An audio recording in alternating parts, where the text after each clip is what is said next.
राष्ट्रीय राजधानी दिल्ली की जो अपनी सरकार है, अपनी पावर गैलरी है और जो राष्ट्रीय पावर गैलरी है, उस दोनों में फ़र्क है।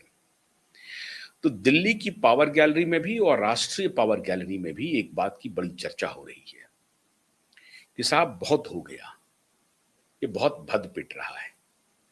अब इस पिटते हुए भद को और आगे बढ़ाया जाए और पिटवाई जाए भद, या इसमें कुछ परिवर्तन किया जाए। और अगर फौरन परिवर्तन कर देते हैं तो निर्णय पर लोग सवाल खड़ा करेंगे कि जब आपको मालूम था तब आपने ऐसा क्यों किया। तो अपने निर्णय को एक प्रकार से सही साबित करने के लिए एक के बाद एक केंद्रीय नेतृत्व मौका देते जा रहा है, लेकिन लगता नहीं है कि उनके इस लगातार मौका दिए जाने पर भी कोई खुद में आमूलचूल परिवर्तन करके प्रशासन को और राज्य की जनता में ये भरोसा दिला सकें कि हाँ, वो इफिशिएंट नेतृत्व देने में सफल है। अब पहेली की बात छोड़ देते हैं, पहेलियों में बात बुझाना बंद कर देते हैं, सीधे मुद्दे पर आते हैं। दिल्ली में पिछले 5-7 दिनों से एक बात की बड़ी चर्चा हो रही है कि साहब एक घोटाला हुआ शराब का, जिसमें कहा जा रहा है एक आकलन के हिसाब से 2000-2500 करोड़ का घोटाला था। अब एग्जैक्ट फिगर तो बड़ा आकलन करने के बाद ही पता चलेगा। अभी तो जांच चल ही रही है, उसकी सुनवाई चल रही है। अभी जुलाई में ही कोर्ट में पेशी होनी है, श्रीमान केजरीवाल जी की पेशी होनी है, तो उसकी चर्चा चल रही थी, उसकी चर्चा चल ही रही है। तो कहा गया कि जब शराब घोटाले में श्रीमान केजरीवाल सहित उनके दो cabinet minister, deputy chief minister, जो कह लीजिए सेकंड इन कमांड कह लीजिए, सबको जेल जाना पड़ा और जेल में कोई अच्छा खासा दिन बिताना पड़ा। स्वयं केजरीवाल को 12 महीने जेल में बिताने पड़े। मनीष सिसोदिया को 2 साल बिताना पड़ा। सत्येंद्र जैन साहब को, जो स्वास्थ्य मंत्री थे, सत्येंद्र जैन साहब, उनको बिताना पड़ा। और कई प्रकरण उसके बाद शराब घोटाले के साथ साथ और भी कई प्रकरण आए। अब जनता ये सवाल कर रही है कि अभी एक घोटाला प्रकाश में आया है और प्रथम दृष्टया वो घोटाला किसी और ने नहीं, बल्कि आप कहें कि सरकार ही प्रमुखता से उसको आगे बढ़ा रही है, जांच करवा रही है। अब सरकार कौन?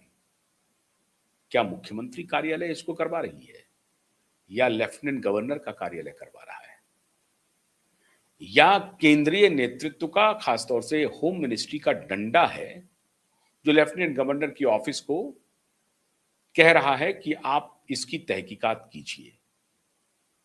वरना ब्रॉड डे एंड लाइट में इस तरह की खबर आपको कम से कम राष्ट्रीय राजधानी दिल्ली में देखने को मिलती नहीं, जो देखने को मिल रही है। जबरदस्त घोटाले की खबर है स्वास्थ्य विभाग में, और इसके बारे में कहा जा रहा है कि जो स्वास्थ्य मंत्री हैं डॉक्टर पंकज सिंह और वर्तमान मुख्यमंत्री रेखा गुप्ता, श्रीमती रेखा गुप्ता और स्वास्थ्य मंत्री डॉक्टर पंकज सिंह के बीच में बड़ा तकरार चल रहा है। अब तकरार किस बात का है, नहीं है, भगवान जाने। किस बात की तकरार है ये मैं उस बारे में मैं बता नहीं सकता हूं। ये पावर गैलरी में थोड़ी चर्चा है। हो सकता है कबीना मंत्री के साथ उनका कुछ 36 का संबंध रहा हो, या संबंध नहीं भी हो तो लोग बना रहे हो, मुझे नहीं मालूम। मैं उन गलियों में अब जाता नहीं हूं, लेकिन गलियों की जानकारी मुझे जो होती है, ऐसा नहीं है कि मैं संपर्क से बाहर हूं।